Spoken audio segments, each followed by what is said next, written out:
여러분들의 신앙생활의 목적이 뭡니까? 오늘 36절에 보니까 예수님이 세베대 아들들에게 묻습니다. 너희에게 무엇을 하여 주기를 원하느냐? 여러분이 무엇을 원하십니까? 신앙생활의 목적이 뭔가? 한번 여러분 스스로 한번 자문해 보시기 바랍니다. 솔직하게. 굉장히 중요합니다. 무엇을 원하느냐? 무슨 목적을 가지고 신앙생활을 하느냐 그 말이에요. 이게 답니다, 사실은요. 많은 사람이요, 이외로 창세기 3장, 6장, 11장에 빠져 있어요. 내 중심, 물질 중심, 그리고 성공 중심. 이게 목적입니다. 불신자들이야 말할 것도 없지만 신자들까지도, 복음 가진 사람들까지도 말은 복음이라고 얘기하면서도 다른 사람을 살려야 된다고 말을 하면서도 결국은 내 중심인 거 있죠. 목적이 성공입니다. 오늘 말씀을 통해서 한번 나 자신들을 조용히 점검하는 그런 귀한 시간 되기를 바랍니다. 왜냐하면 이게 다라니까. 세베대 아들들과 그리스도입니다. 야고보와 요한이죠. 근데 오늘 여기 두 사람이 예수님께 나와서 예수님이 성공하시면 한 사람은 오른쪽에 한 사람은 왼쪽에 앉게 해주세요. 그러니까 높은 자리 하나 달라는 얘기입니다. 결국에는. 근데요, 왜 세베대의 아들들이라는 말을 넣었을까? 야고보와 요한이라는 말을 쓰면 될 텐데 세베대의 아들들이 그랬거든요. 마태복음 20장 20절 21절에 보니까 그의 어머니가 예수님께 또 청탁하는 거 있죠. 예수님이 나중에 잘 되시면 우리 아들들, 오늘 본문 말씀은 본인들이 예수님께 이제 부탁을 하고 있는 거고요. 마태복음 20장 20절 21절에 보면은 이 어머니가 또 청탁을 해요. 우리 아들들을 좀 제발 높은 자리에 앉게 해달라고 부탁을 하는 내용이 나옵니다. 세베대의 아들이라는 말은 부모들이 문제구나, 이런 생각이 들더라고요. 부모들이 어떻게 교육하느냐가 굉장히 중요하다고 생각을 해요. 세베대의 아들들은요, 이 성공에 관심이 많습니다. 특별히. 결국은 내 중심입니다만은 성공에 관심이, 이게 목적이에요. 여기 37절에 보니까 주의 영광 중에 하나는 주의 우편에 하나는 좌편에 앉게 하여 주옵소서. 완전 이 성공이 목적이라. 예수님 따라다니는 이유가 성공입니다. 이런 걸 볼 때 정말 예수 그리스도의 이 사역을 이해 못하고 있는 거 있죠. 어느 정도 예수님 하시는 일을 봤는데도 아직 제대로 이해를 못한 거예요. 예수님 질문하셨잖아요. 내가 이 땅에 왜 온 줄 아느냐? 너희는 너희가 구하는 것을 알지 못하는도다. 38절에 내가 마시는 잔을 너희가 마실 수 있으며 내가 받는 세례를 너희가 받을 수 있겠느냐? 미리 얘기하자면 여기서 마시는 잔은 고난이에요. 고통이에요. 세례는 십자가의 피를 흘리는 겁니다.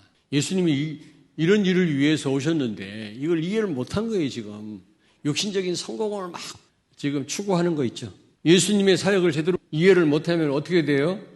우리 신앙생활에 이 신앙의 목적을 알 수 없는 겁니다. 우리도요. 예수님이 왜 오셨고 어떤 일을 하셨는지를 정확하게 이해를 해야 우리도 제대로 신앙생활 할 거 아니겠습니까? 그러니 하나님께서 원하시는 삶은 기대할 수가 없겠죠. 목적이 잘못되어 있으니까 그 실제 삶도 하나님이 원하시는 거하고는 거리가 멀지 않겠습니까? 안 그래요? 오늘 이 말씀을 통해서 저 사람이 들었으면 좋겠다가 아니라 나를 좀 점검하시기 바랍니다. 왜냐, 이게 답니다, 사실은요. 우리가 아무리 열심을 내도 목적을 다른 데 두면 그건 결국은 안 되게 돼 있거든요. 예수 그리스도의 사역입니다. 빌립보서 2장 6절 7절을 찾습니다. 그는 근본 하나님의 본체시나 하나님과 동등됨을 취할 것으로 여기지 아니하시고 오히려 자기를 비워 종의 형체를 가지사 사람들과 같이 되셨고. 아멘. 예수님은 하나님이십니다. 하나님과 동등된 분이거든요. 삼위일체 아닙니까? 그럼에도 불구하고 썩어질 인간의 육신을 입고 이 땅에 오셨다니까요. 지렁이 같은 야고바 그랬거든요.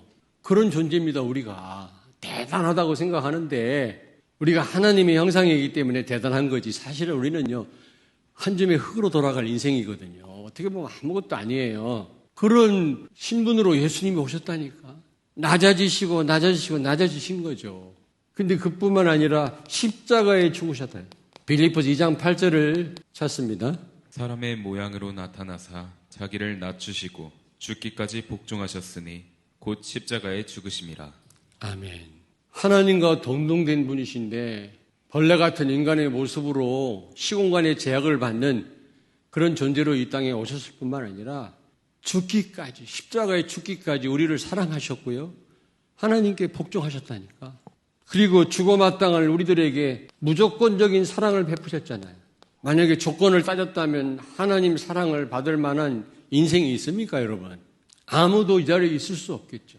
에베소 2장 8절에 보니까 그 은혜로 인하여 믿음으로 말미암아 구원을 얻었나니 이는 우리에게서 난 것이 아니요 하나님의 선물이니라. 값없이 받은 구원이란 말이죠. 가치가 없단 말이 아니에요. 돈으로 환산할 수 없어요, 여러분요. 그래서 예수님은요, 그의 삶을 보면요, 섬김의 삶을 사셨어요. 마가복음 1장 11절을 찾습니다. 하늘로부터 소리가 나기를 너는 내 사랑하는 아들이라 내가 너를 기뻐하노라 하시니라. 아멘. 예수님이 요단강에서 세례 받을 때 위로부터 들려온 소리예요. 너는 내 사랑하는 아들이다. 언제 쓰는 말이라고 했지? 왕자 가운데 세자가 있어요. 그 세자가 때가 돼서 왕 될 때 아버지 왕이 세자에게 내가 너를 사랑한다. 사랑하는 아들이다. 이런 고백을 했다고 그래요. 그 말은 너는 이제부터 왕이야. 하늘로부터 내 사랑하는 아들이란 말은 예수님이 킹 오브 킹이란 말이에요. 이게 근거 없이 그런 소리가 들린 게 아니에요. 그 다음에 내가 너를 기뻐한다. 이 말은 언제 쓰는 말이라고 그랬지? 시장에서 노예를 사가지고 와서 너는 우리 집안 노예야 이제부터. 그럴 때 내가 너를 기뻐한다. 이런 말을 썼대요, 주인이.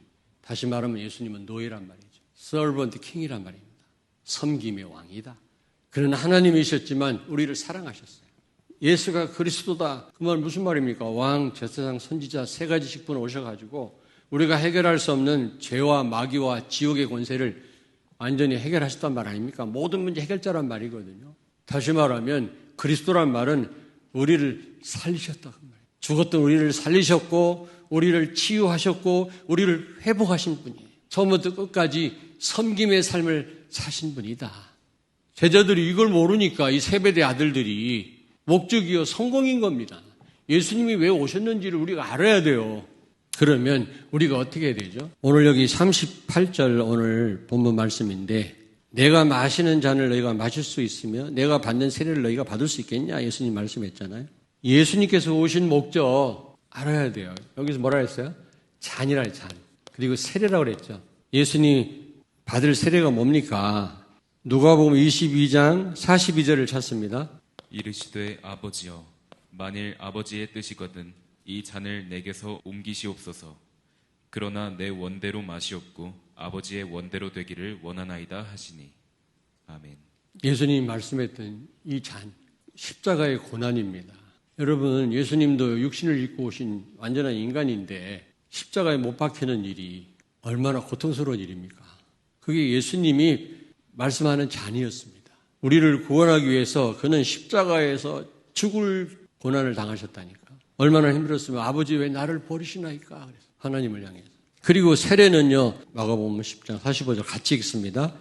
인자가 온 것은 섬김을 받으려 함이 아니라 도리어 섬기려 하고 자기 목숨을 많은 사람의 대성물로 주려 함이니라.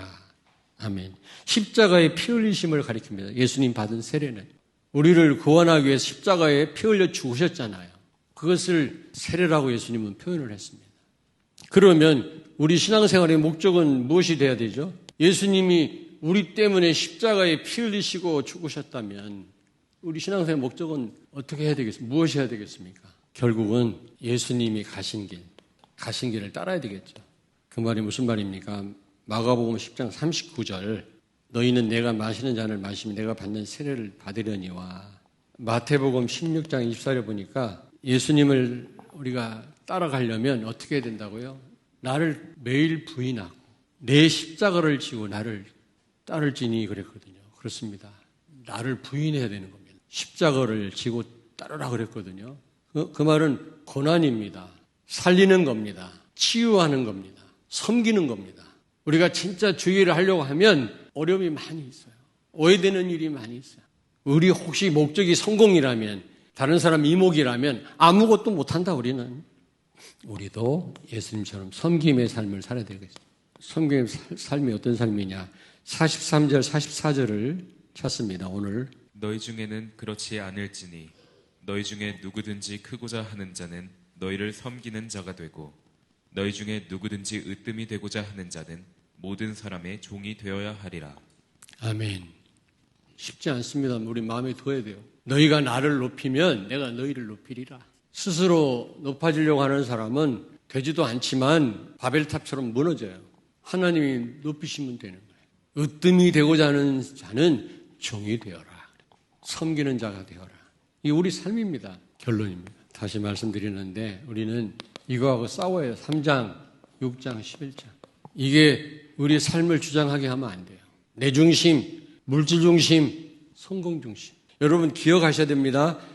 40절에 보면 성공은 하나님께 있어요. 하나님께서 준비해 놓으셨다 그랬어요. 성공의 자리에 앉게 하시는 분은 하나님이세요. 참된 성공은 하나님께 있어요, 여러분. 내가 성공하려고 한다고 해서 되는 게 아니에요. 육신적인 성공은 할 수 있습니다만은 참된 성공은 하나님께 있다. 꼭 기억하십시오. 오늘 여기 40절을 같이 한번 읽겠습니다. 40절. 내 좌우편에 앉는 것은 내가 줄 것이 아니라 누구를 위하여 준비되었든지 그들이 얻을 것이니라. 아멘. 예수님이 줄 게 아니란 말은 하나님께서 주신다 그 말이에요. 하나님이 준비해 놓으신 자리에 앉으신단 말이죠. 누군지는 몰라도. 결국은 참된 성공은 누구에게 있다? 하나님께 있다. 여러분 꼭 기억하십시오. 그리고 43절, 44절에 있는 말씀처럼 누구든지 크고자 하는 자는 섬기는 자가 되어야 되고 으뜸이 되고자 하는 자는 사람의 종이 되어야 할지니라.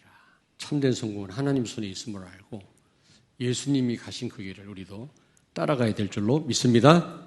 기도하겠습니다. 살아계신 주님, 가장 복된 자리로 우리를 인도하심을 감사합니다. 내가 정말 오늘 말씀을 통해서 무엇을 원하는지, 내가 어떤 삶을 살고 있는지 점검하는 시간이 되게 하여 주옵소서. 그래서 우리 예수님과 같은 삶을 살기를 원합니다.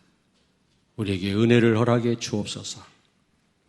정말 흑암 가득한 이 세계를 살리고 정복하되 섬김의 자세로 예수님과 같은 그런 삶을 통해서 이 귀한 사명을 잘 감당하는 우리 성도들과 렘넌트들이 되게 하여 주옵소서.